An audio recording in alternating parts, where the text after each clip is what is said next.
2 നേന്ത്രപ്പഴം ഉണ്ടെങ്കിൽ നല്ല ടേസ്റ്റ് ആയിട്ടുള്ള സ്നാക്സ് ഉണ്ടാക്കാം. ഒരു പാനിൽ 1 ടേബിൾ സ്പൂൺ നെയ്യ് ചേർത്ത് കൊടുക്കുക.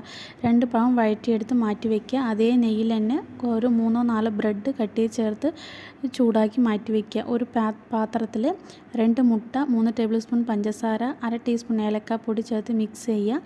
1 കപ്പ് പാലും ചേർത്ത് മിക്സ് ചെയ്ത ശേഷം നമ്മൾ എടുത്തു വെച്ചിട്ടുള്ള ബ്രെഡും പഴവും അതിലേക്ക് ചേർത്ത് കൊടുക്കുക. പഴം കുറച്ച് മാത്രം ഞാൻ ഡെക്കറേഷൻ മാറ്റി വയ്ക്കുന്നുണ്ട്. അതിനുശേഷം